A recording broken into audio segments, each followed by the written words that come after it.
We'll call this meeting of the City Council to order and start with a roll call, please. Mayor White? Here. Deputy Mayor Feller? Up here. Councilmember Kine? Here. Councilmember Rodriguez? Here. Ms. Mullins?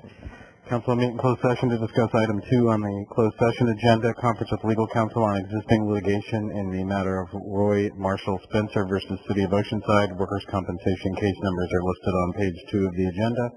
So there's no meeting on item 1. Adjourn the closed session.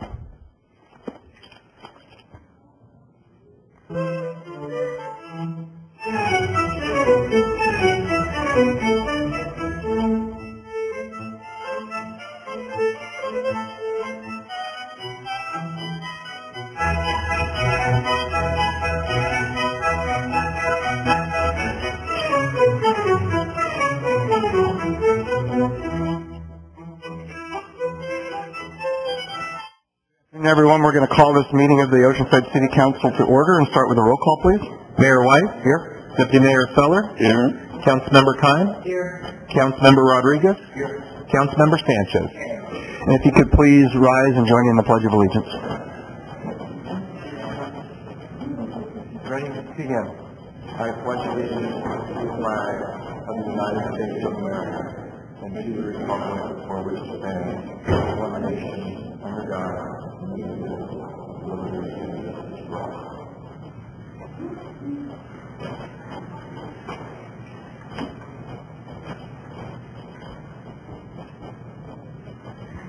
So at this point, we'll have the National Weather Service recognition of our Oceanside lifeguards. So if all of you, led by Mr. Curtis, Chief Curtis,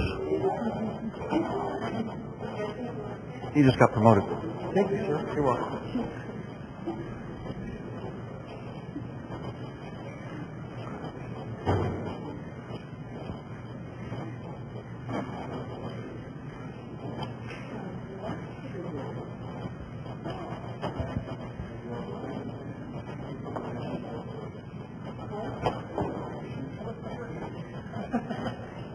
Hello everybody, my name is Casey Oswald and I'm with the National Weather Service office in San Diego.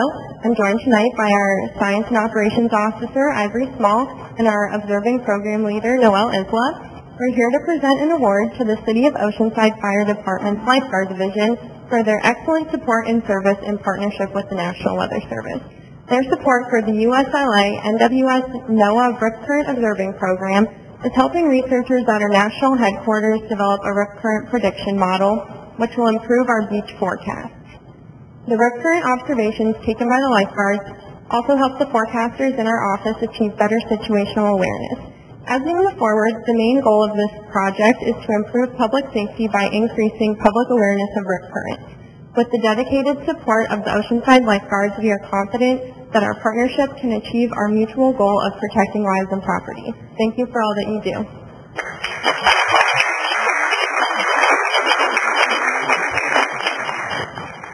Hi, I'm National Weather Service Science and Operations Officer Ivory Small, and I would like to thank the Council for allowing this opportunity to speak here. We got a letter from Dr. Stephen Smith, who is Chief of the Meteorological Development Lab, that I would like to present along with an award. In the interest of time, I would like to just take 2 excerpts from it. The lifeguards are the eyes and ears of the National Weather Service. Very important it is that they do to help us out with things like forecasting more accurately the weather. And unfortunately, along the Southern California coast, the biggest killers that we have are rip currents, and it is great that we have an excellent group of individuals to help us to not only see what's going on out there, but to improve our computer models so that we can better forecast what's going on out there. The relationship, that's a long-term relationship that we've had with the lifeguards, has been an excellent one. And our plan is to continue this relationship as we move forward. So, at this point, I would like to present this plaque to Captain Curtis And also to Lieutenant Uema, I hope that's reasonably close, for all the excellent work that they have done for us over the last several years and even in years before that. And hopefully this will continue.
Mr. Mullen? Thank you. City Council met in closed session to discuss item 2 on the closed session agenda. Earlier this afternoon, conference with legal counsel on existing litigation in the workers' compensation matters involving Roy Marshall Spencer. There was discussion and direction, but there's no action under the Brown Act to report at this time. The council did not meet on item 1 on the agenda. Go to our consent calendar, which are items 4 through 13. Do we have any speakers? We have speakers on items 9, 11, and 12. Councilmember Sanchez? Move approval for balance. I'll second that. We have a motion and a second for the balance. Please vote.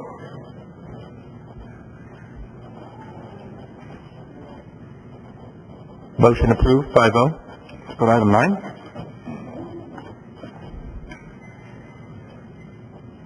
On item number 9, our first speaker is Diane Wolke.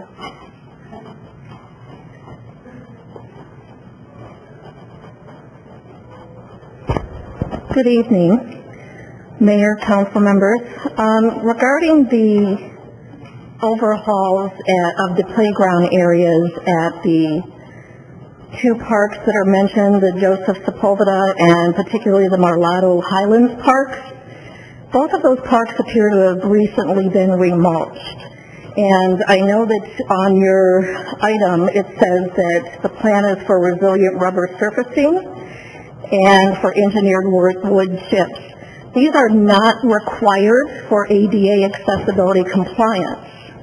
And again, because a tire is a tire is a tire, no matter if you crumb it, mulch it, cut it, slice it, dice it, it's still going to be a tire.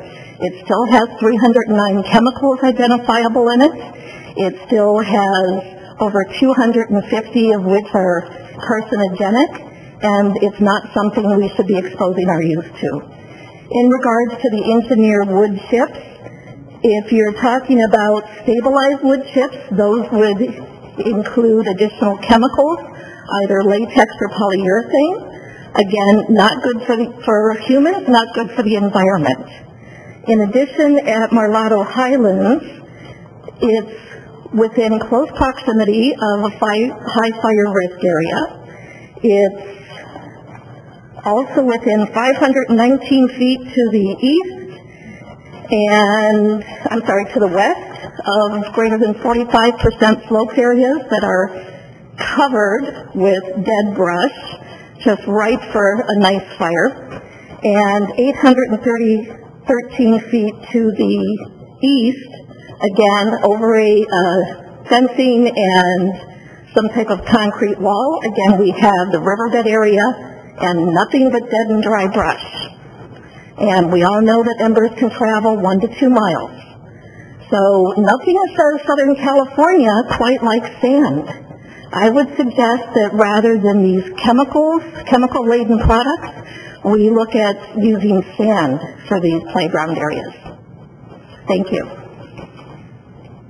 Would staff like to respond to the comments?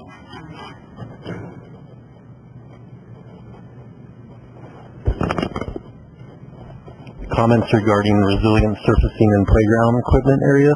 Honorable Mayor, council members, Nathan Mertz with the Public Works Department. What we are doing here is kind of what's already in place. There are standards related to playground safety and equipment. Resilient surfacing is the highest and best surface for protecting children when they fall off of equipment. You do have to have AD access to playground equipment, and that is one way we can get that access is with the resilient surfacing. The engineered wood chips is the next best surface for, and they're natural wood chips, they're just shaved.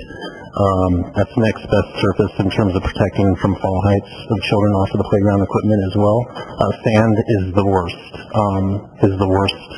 surface for fall heights and protection of kids when they fall off playgrounds. Thank you. Councilmember Sanchez? Question for staff. You started your comments by saying it's what's there and it's basically a replacement kind of a thing, upgrading. So I know a lot has happened in the last few years, and a lot of research has taken place on chemicals and certain chemicals and whether or not certain chemicals are safe for children and other humans. Is staff going through and studying the materials when you are deciding on what materials to use for, say, replacing what is there, upgrading playground equipment especially? Yeah, absolutely. The industry, is a tight-knit group of professionals that, value safety of children, and materials used in all those facilities are evaluated for that and looked after, and I think there's probably, multiple opinions of that, but as of right now, the industry that kind of governs the installation of playgrounds sees no problem with the resilient surfacing and engineered wood chips. So does staff do its own internal analysis of materials that are currently being used for, say, playground equipment, replacement of materials? Does staff do that?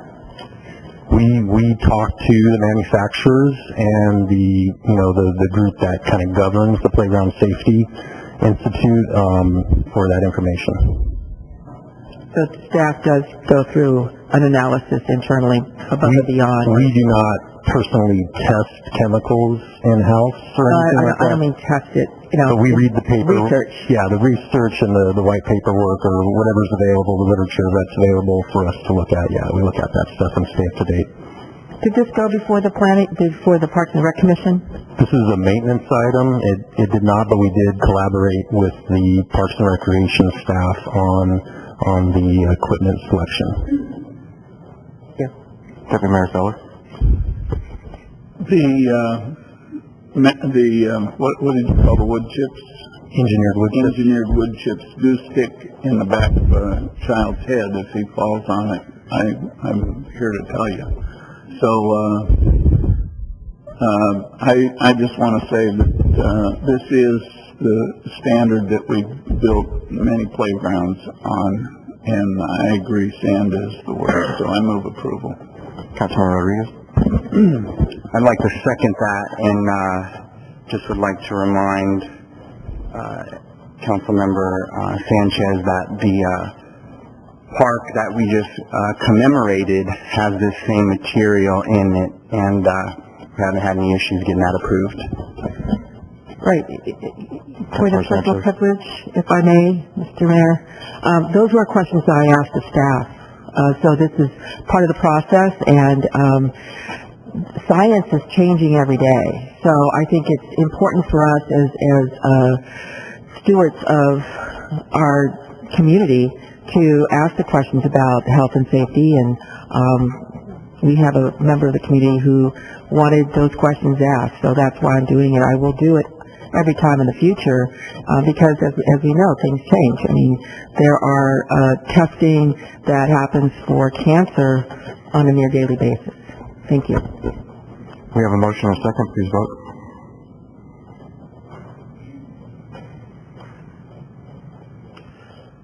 Motion approved, 5-0. 11. On item number 11, our first speaker is Sherry Mackin. Good evening, Council. I wanted to go on record, excuse me, and state that I do support funding the study, absolutely. But I was kind of concerned in reading the synopsis, the recommendation, and the funding. I just have one question, and it is, we're taking from the 21-22 funding, money out of that for sand replenishment project funds, 21-22, in order to pay for the study, our portion of the study. So I just want to make sure that we will have funds available to do our beach replenishment, sand replenishment, dredging for the calendar year 21-22. What got us in trouble with our beaches was our inability to get that sand on the beaches for 2 cycles. So that's really important to a lot of people in Oceanside, and I just want someone to tell me that the funding will be available. Thank you. Is that all the speakers? Mr. Coger, would you like to answer that, please? Honorable Mayor, council members, Kyle Coger, Public Works Director. So we're taking the funding for this grant out of the sand replacement project. I believe we put in the staff report, it's for fiscal year 21-22. It's just a fund, and it's currently funded. We have a good bit of money in that account, and that's what we're taking out of it. The fiscal year shouldn't have been put in the staff report. So it's basically a fund that we put money into every year. And to answer Ms. Mackin's question, yes, there will be money for future years to pay for extra sand from the dredging project. The dredging project is paid for by the Corps and the Navy, and then we keep extra funding on hand every year to pay for any extra sand from that project, which is what she was asking about, I believe. Thank you. Councilmember Sanchez? Thank you. And with respect to the concerns about whether or not we would have funds in the future and what happened for 2 straight years, they did not have to do with funding issues. One was an RFP that the Army Corps had done, and unfortunately they ended up contracting with someone or a group that had never done this kind of dredging. And the second time around it was having to do with wildlife, right? It was actually grunion. Weather. Oh, was it the weather? Okay, it was something other than funding, but I think it was also grunion issues. So hopefully that won't happen again. But yeah, move approval. Thank you. Second. We have a motion and a second. Please vote.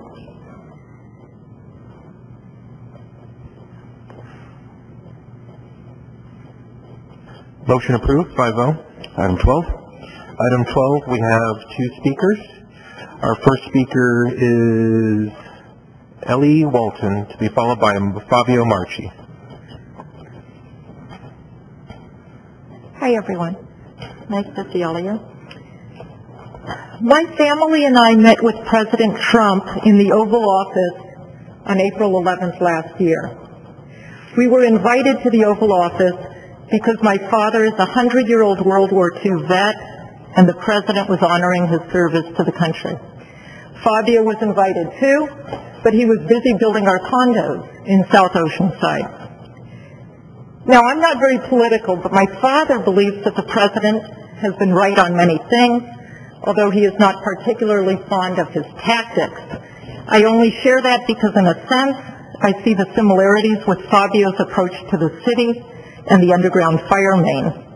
But old bluster set aside, Fabio, as an engineer, has indefatigably and correctly argued that the underground fire main he installed is adequate and allowed by NFPA 24 for the purpose.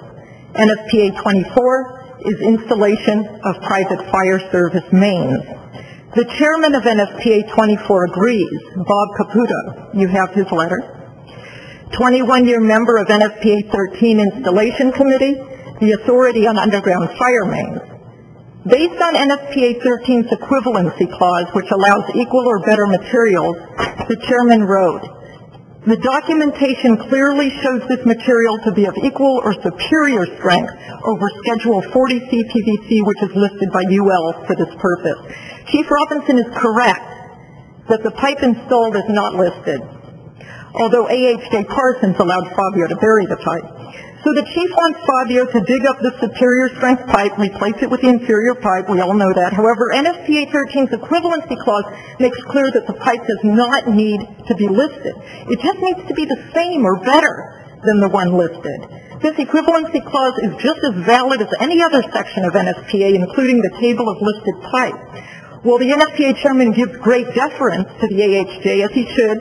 Chief Robinson is not an authority on underground fire mains. Logically, he should defer to the NFPA chairman's authority on the subject, accept his confirmation of the superior pipe, as well as the validity of NFPA 13's equivalency clause. I repeat, the documentation clearly shows this material to be of equal or superior strength over Schedule 40C PVC, which is listed by UL for this purpose. So let's please keep an open mind. I'm running out of time. Let's not focus on the substance, on the presentation, but let's focus on the substance. It's really simple. NFPA's equivalency clause allows equal or better materials. The pipe Fabio installed is better. The NFPA chairman himself agrees, and AHJ Parsons allowed him to bury it. We therefore request your permission to keep the superior pipe. And by the way, back to my dad, if you watched the Super Bowl on Sunday, that was him at the coin toss in the wheelchair, and he'll be 101 next week.